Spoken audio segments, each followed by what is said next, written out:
हमारे यहां उपस्थित उत्तर प्रदेश के वरिष्ठ मंत्री आदरणीय शाही जी, हमारे अजीत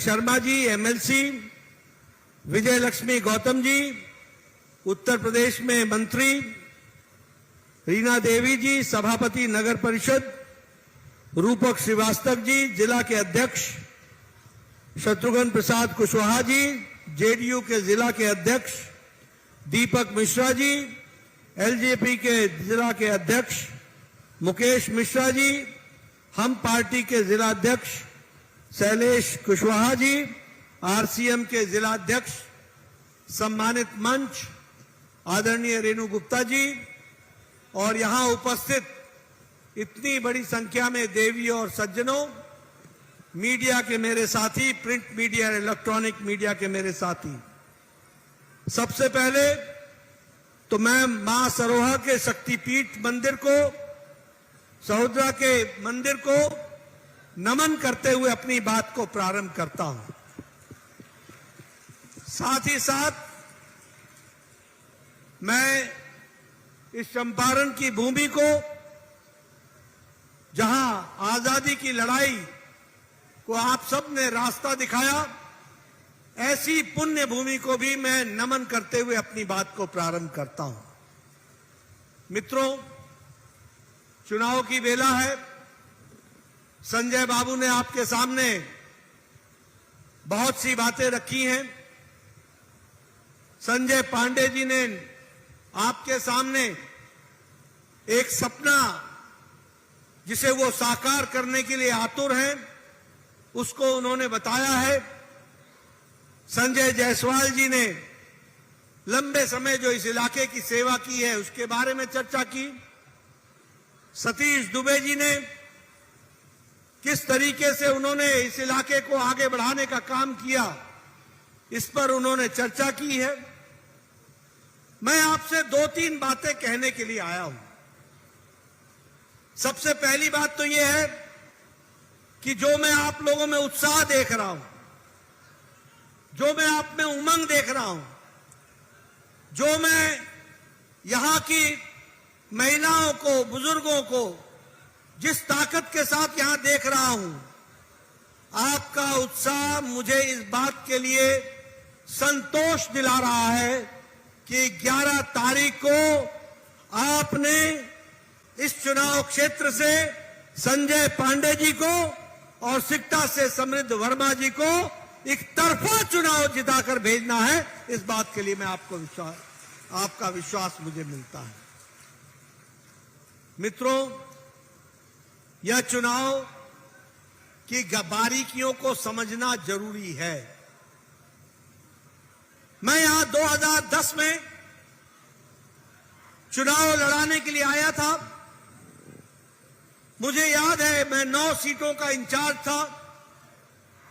बेतिया, लोहरिया, सिकटा, नरकटियागंज, चनपटिया, ये सारे इलाके उस समय चुनाव में उतरे थे और मुझे खुशी है कि उस समय आप लोगों ने हम लोगों का साथ दिया था और 9 में से 9 सीटें बीजेपी और एनडीए को, जनता दल यूनाइटेड को आई थी। ये हम आपको बताना चाहते हैं। बोलिए, इस बार भी 9 में 9 आएंगी ना? जरा जोर से बोलो भाई, 9/9 रहेगा ना? 9/9 रहेगा ना? मित्रों, ये मैं जो हवा देख रहा हूं, जो मैं माहौल देख रहा हूं, वह मुझे आश्वस्त कर रहा है कि आप लोगों ने एनडीए की सरकार बनाने का निश्चय कर लिया है। लेकिन मित्रों, यह चुनाव संजय पांडे का नहीं है। यह चुनाव सिर्फ समृद्ध वर्मा का नहीं है। यह चुनाव बिहार को विकास की पटरी पर आगे बढ़ाने का और बिहार के विकास की गति को स्थिरता देते हुए आगे बढ़ाने का है। इसको हमको समझना चाहिए। और एक बात और मैं कहता हूं, देखो, जब तक बुरे दिन याद न हो तब तक अच्छा अच्छे दिन का स्वाद आता नहीं। जब तक अमावस्या की अंधेरी रात याद न हो, तब तक पूर्णमासी के चांदनी रात का याद आता नहीं, आनंद आता नहीं। जब तक अंधकार के बारे में और अंधकार की त्रासदी का पता न हो, तब तक उजाले का महत्व समझ में नहीं आता। मित्रों, याद करो 1990 से लेकर 2005 के लालू राबड़ी का जंगल राज याद करो। मैं आपको इसलिए याद दिलाना चाहता हूं कि मोदी जी के आशीर्वाद से और नीतीश कुमार की मेहनत से यह बिहार लालटेन युग से निकल करके एलईडी युग में पहुंच चुका है। इसको हमको याद रखना चाहिए। यह लालटेन युग से एलईडी युग में पहुंच चुका है। यह विकास की एक नई कहानी लिख रहा है।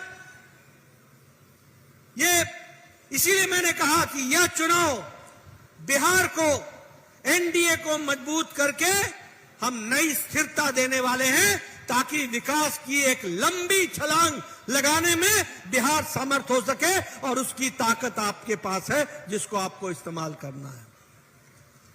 मित्रों, मैं नरकटियागंज में लगभग 12-15 साल बाद आया हूं। मुझे नरकटियागंज की तस्वीर 2010 में भी याद है। आज मैं हेलीकॉप्टर से देख रहा था, शानदार रेलवे के ऊपर ओवरब्रिज बना हुआ, एलिवेटेड रोड बना हुआ। सतीश दुबे और संजय जायसवाल जी ने कितनी उस समय आवाजें उठाई। हमारी दिल्ली में उस समय सरकार 2010 में नहीं थी, कोई नहीं सुनता था। लेकिन मोदी जी की सरकार आई और ओवरब्रिज बना, एलिवेटेड रोड बना। यह हमको ध्यान में रखना चाहिए। मित्रों, पिछले 20 सालों में नीतीश कुमार ने बिहार को क्या दिया? बिहार को मोदी जी के आशीर्वाद से हीरा दिया। हीरा हीरा हीरा मतलब एच फॉर हाईवे, आई का मतलब इंटरनेट, आर का मतलब रेलवे और ए का मतलब एयरपोर्ट। ये चारों चीजें हीरा, इसने बिहार की तस्वीर और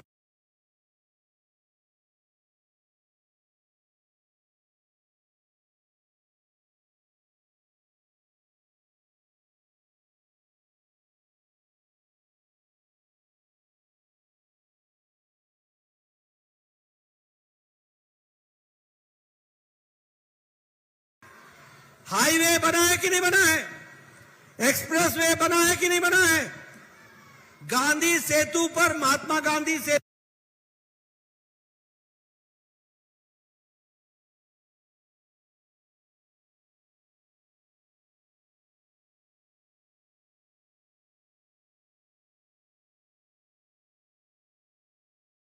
तस्वीर बदली है कि नहीं बदली है? मित्रों, इसलिए मैं कहूंगा, आज भी बक्सर भागलपुर एक्सप्रेसवे, इसके लिए मोदी जी ने 4,447 करोड़ रुपए मंजूर किए हैं। यह अभी सड़क बन करके अगले 3 साल में तैयार हो जाएगी। याद रखना मेरी बात। उसी तरीके से अगर हम देखें तो पटना से पूर्णिया एक्सप्रेसवे, इसके लिए भी एनएच एक्सप्रेस नंबर 9, इसके लिए भी पैसे का आवंटन हो गया है। पटना आरा सासाराम एक्सप्रेसवे, इसके लिए 3,712 करोड़ रुपए सैंक्शन हुए। कितना? 3,712 करोड़ रुपए। ये हाईवे की बिहार की नई कहानी है। दरभंगा आमस एक्सप्रेसवे, इसके लिए 5,000 करोड़ रुपए का दिया गया है प्रावधान, और इसका भी काम शुरू हो गया है। मित्रों, एक जमाना था, लालू को जब आप बोलते थे कि लालू जी सड़क बना दीजिए, तो लालू जी बोलते थे बड़ा बुड़बक है। अरे सड़क बनाएंगे तो पुलिस आ जाएगी, पकड़ करके ले जाएगी। ये बोलते थे कि नहीं बोलते थे? लालू जी बोलते थे कि नहीं? जरा मेरे को पीछे से आवाज दो। आज 38,000 किलोमीटर सड़क प्रधानमंत्री ग्रामीण सड़क योजना के तहत बन गई है 31,000 किलोमीटर। आप समझिए कि किस तरीके से ग्रामीण सड़क योजना के तहत गांव को जोड़ा जा रहा है और उसके साथ साथ क्षमा करिएगा 31,000 गांव को जोड़ दिया गया है और लगभग 30,000 किलोमीटर की सड़कें प्रधानमंत्री ग्रामीण सड़क योजना में बनी है। इंटरनेट की बात करना चाहता हूं, लालटेन युग से एलईडी युग कैसे आया मुझे बताना भाई। 10 साल पहले 15 साल पहले 2010 में संजय बाबू जब मैं आपके यहां आया था तो उस समय बिजली दिन में 2 घंटा आती थी कि नहीं आती थी? वो भी सिर्फ बेतिया में आती थी, बाकी सब जगह नहीं आती थी।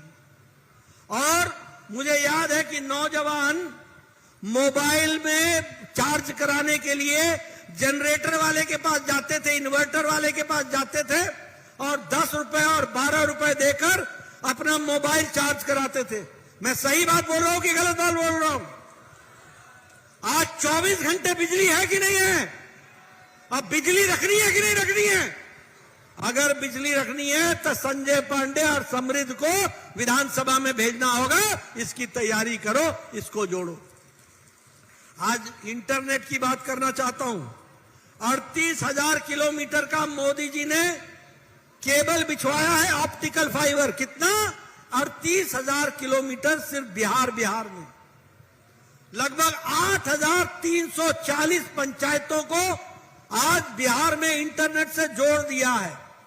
आप बताओ, हमारे साथ फोटो खिंचाते हो, रील बनाते हो और फोटो खिंचा करके इंटरनेट पे डालते हो कि नहीं डालते हो? बोलो, डालते हो कि नहीं डालते हो? गांव में इंटरनेट पहुंचा कि नहीं पहुंचा? बिहार के हर गांव में अब यूट्यूबर हो गया कि नहीं हो गया? यूट्यूबर यूट्यूब में बोलता है कि नहीं बोलता है? ये बदला हुआ बिहार है कि नहीं है? बताओ। रेलवे में आज 20 ट्रेनें, रेलवे का बजट बिहार का 10 गुना बढ़ा दिया गया। कितना? 10 गुना बढ़ा दिया गया। आज 20 ट्रेनें अमृत भारत की, वंदे भारत की, वो 20 ट्रेनें बिहार से गुजर रही हैं। 26 ट्रेनें अमृत भारत एक्सप्रेस सर्विस की बिहार से शुरू होती हैं। 98 रेलवे स्टेशन की तस्वीर और तकदीर बदलने का काम शुरू हो गया है, जिसको जोड़ा जा रहा है। और आपको मैं वायदा करके जा रहा हूं, मेरी बात याद रखना, नरकटियागंज का रेलवे स्टेशन अगले 3 साल में वर्ल्ड क्लास का रेलवे स्टेशन होगा। एयरपोर्ट और रेलवे स्टेशन में अंतर नहीं समझ में आएगा, ये आपने याद रखनी है। उसी तरीके से हमारे संजय बाबू बैठे हैं, आपके यहां अमृत भारत स्टेशन बन रहा है कि नहीं बन रहा है? बेतिया का रेलवे स्टेशन यह भी 3 साल में नया हो जाएगा और एयरपोर्ट के द्वारा चकाचक रेलवे स्टेशन होगा। इस तरीके से विकास होगा। बोलो, ये विकास की कहानी है कि नहीं है? इस विकास को रखना है कि नहीं रखना है? आगे बढ़ाना है कि नहीं बढ़ाना है? इसलिए चाहे रेलवे हो, अब पटना का जयप्रकाश नारायण अंतरराष्ट्रीय एयरपोर्ट देखा है कि नहीं देखा है? 1200 करोड़ रुपए की लागत से बना है। दरभंगा में अब 26 फ्लाइटें उतर रही हैं और बिहटा में इंटरनेशनल एयरपोर्ट 1400 करोड़ रुपए का बन रहा है। कितने का? 1400 करोड़ रुपए का बन रहा है।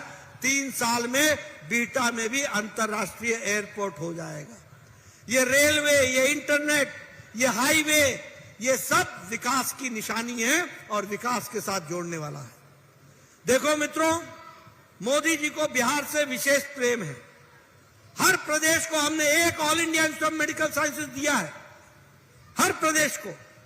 बिहार को मोदी जी ने 2 all India institute of medical sciences दिया है, एक पटना और 1200 करोड़ रुपए का दरभंगा में, जिसका काम शुरू हो गया है। अगले 4 साल में दरभंगा का एम्स भी शुरू हो जाएगा, all India institute of medical sciences शुरू हो जाएगा।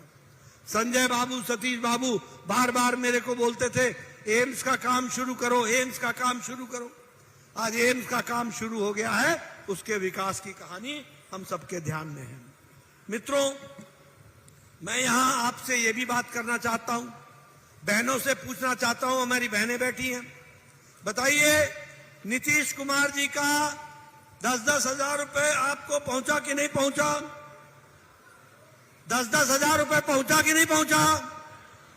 और मेरी बात नोट करके रखिएगा, चुनाव के बाद 14 तारीख के बाद नीतीश कुमार जी का 75 लाख बहनों को 2-2 लाख रुपए उनके स्वरोजगार के लिए पहुंच जाएगा और विकास की नई कहानी लिखेगी स्वरोजगार के लिए।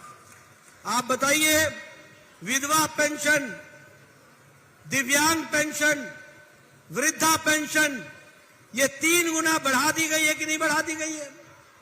आशा वर्कर, हमारी ममता वर्कर, हमारी आंगनवाड़ी वर्कर, इन सब की तनख्वाहें, इन सब का ऑनरेडियम यह भी बढ़ा दिया गया है। मित्रों, आप बताओ 125 यूनिट बिजली फ्री हो गई है कि नहीं हो गई है? बताइए, फ्री हो गई है कि नहीं हो गई है?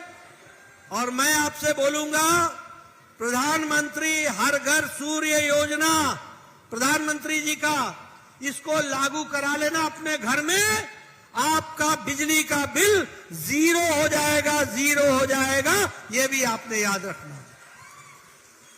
और इसी तरीके से हमारे युवा साथी है यहां पर, मैं युवा साथियों को बोलना चाहता हूं कि आपके लिए यूथ कमीशन, युवा कमीशन बना दिया गया है और 1 करोड़ लोगों को सरकारी नौकरी, स्वरोजगार और निजी क्षेत्र में रोजगार के अवसर प्रदान किए जाएंगे 1 करोड़ लोगों को, यह भी हमने बताना। मित्रों, इसलिए विकास के दृष्टि से बिहार को नीतीश कुमार की मेहनत और मोदी जी का आशीर्वाद। आप बताइए, मुजफ्फरपुर की शाही लीची को मोदी जी ने अंतर्राष्ट्रीय मार्केट में पहुंचाया कि नहीं पहुंचाया? आप बताइए, मधुबनी की पेंटिंग, उसको दुनिया के परिदृश्य में मोदी जी ने पहुंचाया कि नहीं पहुंचाया? हर अंतर्राष्ट्रीय गेस्ट को, हर अंतर्राष्ट्रीय मेहमान को मोदी जी ने हमेशा मधुबनी की पेंटिंग से उनका स्वागत किया है। ये अंतर आता है, हमको समझना चाहिए। मुजफ्फरपुर की शाही लीची, दरभंगा का मखाना, भागलपुर की सिल्क, इन सबको अंतर्राष्ट्रीय स्तर पर पहुंचाने का काम मोदी जी ने किया है और मखाना बोर्ड बना दिया गया है। 100 करोड़ रुपए की लागत लगेगी। अब अंतर्राष्ट्रीय स्तर पर मखाना हमारा बिकेगा, इस तरीके की योजना बनाई जा रही है।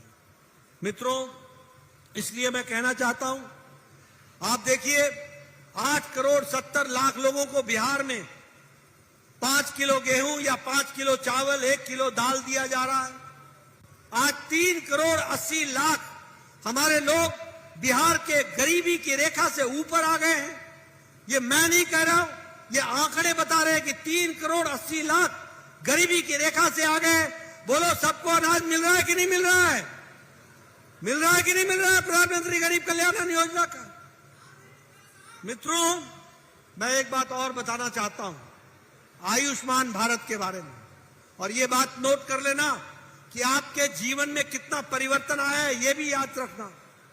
यहां शाही जी बैठे, अजय भट्ट जी बैठे, हमारे संजय जायसवाल जी बैठे, हमारे सतीश दुबे जी बैठे, सब 20-20 साल के एमएलए एमपी हैं, 20-20 साल के। जब मैं पहली बार स्वास्थ्य मंत्री बना, मोदी जी के आशीर्वाद से मैं देश का दूसरी बार स्वास्थ्य मंत्री बना हूं, प्रदेश का भी स्वास्थ्य मंत्री था। जब मैं पहली बार देश का स्वास्थ्य मंत्री बना तो आप सब लोग मेरे पास आते थे और कहते थे कि मेरे इलाके में ये 2 कैंसर के पेशेंट हैं, ये मर जाएंगे, इनके इलाज के लिए पैसा नहीं है, इलाज कराएंगे तो इनका घर बिक जाएगा, मकान बिक जाएगा, बच्चों को पढ़ने का इंतजाम खत्म हो जाएगा।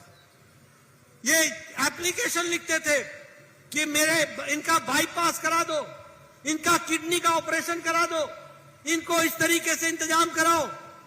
मैं मोदी जी के पास गया, मोदी जी ने कहा, नड्डा कुछ बड़ा सोचो, बड़ा सोचो, और उनके आशीर्वाद से आयुष्मान भारत की स्कीम बनी। आज 62 करोड़ लोगों को, और 62 करोड़ लोगों में आयुष्मान भारत में 3.5 करोड़ लोग बिहार के हैं जिनको 5 लाख रुपए हर साल गंभीर बीमारी के इलाज के लिए दिया जाता है ताकि उनका इलाज हो सके। इस तरीके से व्यवस्था हो। आज कोई एप्लीकेशन इनको नहीं देता है क्योंकि सबके पास आयुष्मान कार्ड है। 3 करोड़ 50 लाख, क्षमा करिएगा, 4 करोड़ 50 लाख लोग बिहार के हैं जिनको 5 लाख रुपए का सालाना हेल्थ कवर दिया गया है। बोलो ये बिहार की बदलती तस्वीर है कि नहीं है? बदलती तस्वीर है कि नहीं है?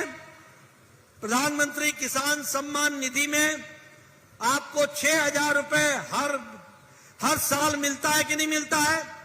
अब फिर से संजय पांडे को चुनाव जिताना, समृद्ध वर्मा को चुनाव जिताना, 14 तारीख के बाद ये 6,000 कर्पूरी ठाकुर सम्मान योजना के तहत आपको 9,000 मिलेगा। 9,000 किसान सम्मान निधि दी जाएगी। और इसी तरीके से हमारे यहां 60 लाख लोगों को सैंक्शन हुआ है प्रधानमंत्री आवास योजना। 37 लाख लोगों को पक्का मकान मिल गया है। मेरी बात नोट करके रखना और याद करके रखना मित्रों, मोदी जी के नेतृत्व में एनडीए की सरकार को मजबूत बनाना, यहां बिहार में फिर से सरकार बना के स्थिरता लाना। मैं वायदा करता हूं कि मोदी जी का आशीर्वाद है, इस बिहार में कोई भी कच्चे छत के नीचे नहीं सोएगा, सबको पक्का मकान मुहैया होगा। इस बात को आपको विश्वास दिलाना चाहता हूं। मुझे याद है 10-15 साल पहले जब मैं आता था तो लोग, बहनें, गांव की बहनें अपने सर पर घैला रख करके पोखर से पानी भर करके लाती थी। मैं सही बोल रहा हूं कि नहीं बोल रहा हूं? पोखर से भर के लाती थी कि नहीं लाती थी? आज 1 करोड़ 60 लाख लोगों के घर में मोदी जी ने हर घर नल, हर घर जल पहुंचाया है। और फिर से आपने मोदी जी के नीतीश कुमार की सरकार बनानी और फिर से आगे जो बचे लोग हैं सबके घर में हर घर नल, हर घर जल पहुंचेगा। इस तरीके से विकास की कहानी होगी। मित्रों, मैं चाहता हूं, आपको मैंने उजाले की तस्वीर तो दिखा दी, लेकिन अब मैं आपको अंधकार की बात भी करना चाहूंगा। आप बताओ, लालू जी का राज जंगल राज था कि नहीं था? जरा जोर से बोलो, जंगल राज था कि नहीं था? लालू राबड़ी का राज जंगल राज था कि नहीं था? घोटालों का राज था कि नहीं था? चारा घोटाला हुआ था कि नहीं हुआ था? आप बताओ, नौकरी के बदले जमीन हड़पने का घोटाला लालू ने किया कि नहीं किया? मित्रों, इनको याद रखना, ये घोटाले, लालू का परिवार बिहार का सबसे भ्रष्टम परिवार है। मेरी बात नोट कर लो, बिहार का सबसे भ्रष्टम परिवार है। और जंगल राज का जो कर्णधार था वो लालू यादव जी थे। आपको याद है 2003 में एक रैली हुई थी बिहार में, पटना में, उसका नाम था तेल पिलावन लठिया भाजन। याद है आपको? तेल पिलावन लठिया भाजन। ये सारे लठेत बिहार के लाठी भांजते हुए पटना में गांधी मैदान में इकट्ठे हुए थे। किस लिए ये लठिया भाजन, तेल पिलावन हुआ था? ये इसलिए हुआ था कि लालू का खौफ से बिहार की जनता डरे, और इसलिए ये इस तरीके की रैली ऑर्गेनाइज हुई थी। आपको शिल्पी गौतम का रेप केस याद है, मर्डर केस याद है शिल्पी गौतम का? साधु यादव के नजदीकी की गाड़ी में शिल्पी गौतम की लाश मिली थी, उसके साथ रेप हुआ था, उसका मर्डर हुआ था। साधु यादव के नजदीकी लोग उसमें शामिल थे, लेकिन कोई पर भी, किसी पर भी केस नहीं हुआ। आईएएस की बीबी विश्वास, उसके साथ रेप हुआ, बलात्कार हुआ, दुष्कर्म हुआ, उसकी मां के साथ दुष्कर्म हुआ, उसकी बहन के साथ दुष्कर्म हुआ, लेकिन आरजेडी का नेता बच निकला और बच करके निकल गया। उस समय अपहरण उद्योग चलता था। आप संजय बाबू से पूछिए, 5 बजे के बाद आपके नर्सिंग होम से किसी का निकलना दुश्वार था। संजय बाबू, मैं सही बोल रहा हूं कि नहीं बोल रहा हूं? 5 बजे के बाद बोलिए, डॉक्टर पलायन कर रहे थे कि नहीं कर रहे थे? डॉक्टरों का मर्डर हो रहा था कि नहीं हो रहा था? इंजीनियरों का मर्डर हो रहा था कि नहीं हो रहा था? आप बताइए, लॉयरों का मर्डर हो रहा था कि नहीं हो रहा था? अपहरण उद्योग बन गया था। और मेरे पत्रकार भाइयों, नोट कर लेना, ये अपहरण की फिरौती कहीं और नहीं तय हो रही थी। फिरौती मंत्रियों के निवास में और मुख्यमंत्रियों के उस समय के निवास में हो रही थी। इस तरीके का जंगल राज था। ऐसा जंगल राज आने दोगे क्या? बोलो, ऐसा जंगल राज आने दोगे क्या? अच्छा, मैं दूर क्यों जाऊं? शहाबुद्दीन का नाम याद है?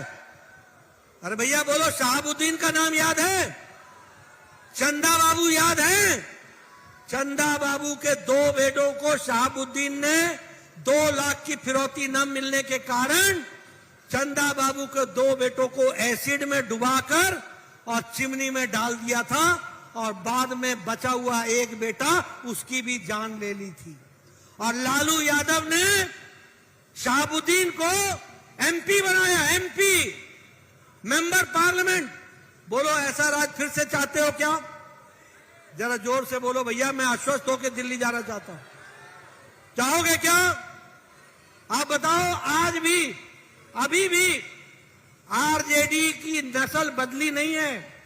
आरजेडी का मतलब होता है आर फॉर रंगदारी, जे का मतलब होता है जंगल राज, और डी का मतलब होता है दादागिरी। ये आरजेडी दादागिरी करती है। अभी शहाबुद्दीन के बेटे को टिकट देने का काम ओसामा का, वो आरजेडी के तेजस्वी यादव ने किया। अभी भी इनका डीएनए, आरजेडी का डीएनए बदला नहीं है। अभी भी गुंडा राज, ये चोला पहन करके आ गए हैं। बोलो, आजकल वो गीत चल रहा है कि नहीं?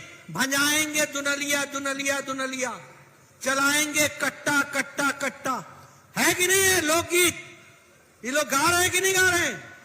अभी सरकार के कोसों दूर हैं, तब भी दुनलिया और कट्टा लेकर के अभी से इनके मिजाज बदल गए हैं।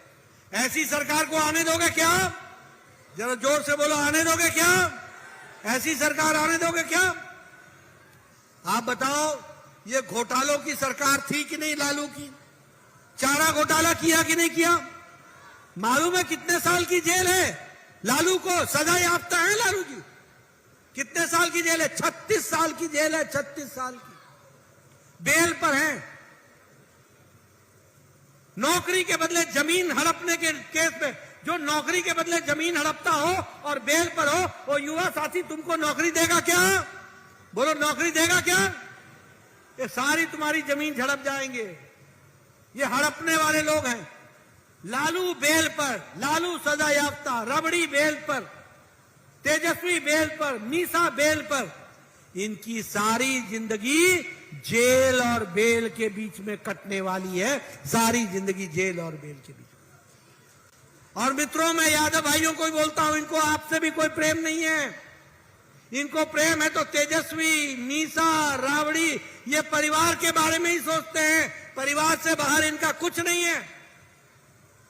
इसलिए मित्रों, इनसे हमको बच करके चलने की आवश्यकता है। ये हमको ध्यान में रखने की बात। जहां तक कांग्रेस पार्टी का सवाल है, ये कांग्रेस पार्टी, राहुल गांधी, ये मोदी जी का विरोध करते करते ये देश का विरोध करने लगे। अमेरिका जाओ तो वहां देश का विरोध, देश के बारे में बुरा बोलना। विदेश में जाओ तो देश के बारे में बुरा बोलना। सर्जिकल स्ट्राइक में सैनिकों का अपमान करना, एयर स्ट्राइक के बारे में प्रश्न खड़े करना, ऑपरेशन सिंदूर के बारे में प्रश्न खड़े करना। मित्रों, ये देशद्रोही विचारधारा को पनपा रहे हैं, देशद्रोही विचारधारा को पनपा रहे हैं। और मुझे बड़ा आश्चर्य लगा, एक तरफ बोलते हो कि वोट चोरी, वोट चोरी, वोट चोरी, और जब हम स्पेशल इंटेंसिव रिवीजन करा रहे हैं तो उसके विरोध के लिए 15 दिन में तुम यात्रा निकालते हो। अरे वोट चोरी नहीं है, ये सरकार बनाना चाहते थे घुसपैठियों के बल पर, घुसपैठियों के बल पर। बोलो, ऐसे घुसपैठियों को रहने देना है क्या? रहने देना है क्या? गृह मंत्री जी ने बड़े साफ में कहा है, पहले वोटर लिस्ट से नाम कटेगा, फिर इसके बाद हम उसको डिटेक्ट करके डिपोर्ट करेंगे, देश से बाहर भेजेंगे, इस तरीके की हम व्यवस्था करेंगे। तो ये राहुल गांधी एक तरफ बोलते हैं वोट चोरी, और जब हम स्पेशल इन्वेस्टिगेटिव इंटेंसिव रिवीजन कराते हैं तो SIR कराते हैं तो उसका विरोध करना चाहते हैं। अरे कहना क्या चाहते हो भाई, करना क्या चाहते हो तुम? मित्रों, इनको सत्ता चाहिए। सोनिया को राहुल आगे लाना है, लालू को तेजस्वी आगे लाना है, इनको आपको आगे नहीं लाना है। ये आपको आगे नहीं ला रहे हैं। अगर आपको आगे लाने का 140 करोड़ की जनता को अगर उनको प्रधान सेवक मिला है तो और कोई नहीं, वो नरेंद्र मोदी है प्रधान सेवक, जो आपकी सेवा करना चाहता है। इसलिए मित्रों, आपका ज्यादा समय न लेता हुआ एक ही बात कहूंगा कि संजय पांडे जी को आप चुनाव जिताइए। ये बहुत मेहनती, हर तरीके से संगठन में इन्होंने काम किया है। इनको आप चुनाव जिताइए। बोलिए, इनको चुनाव जिताएंगे ना? जिताएंगे ना? नरकटियागंज का विधायक कौन होगा? कौन होगा? और सिकटा का विधायक कौन होगा? समृद्ध वर्मा। एक जगह तीर पर बटन दबाइए, पर एक ही आदमी दबाइएगा, समझ रहे हैं ना? दो जगह मत दबाइएगा। दूसरी जगह नरकटियागंज वाले, सिकटा वाले दबाएंगे, और यहां पर आप कमल छाप पर आप मोहर लगा के बटन दबाइए और बिहार में NDA की सरकार बनाइए। जय भारत, जय बिहार।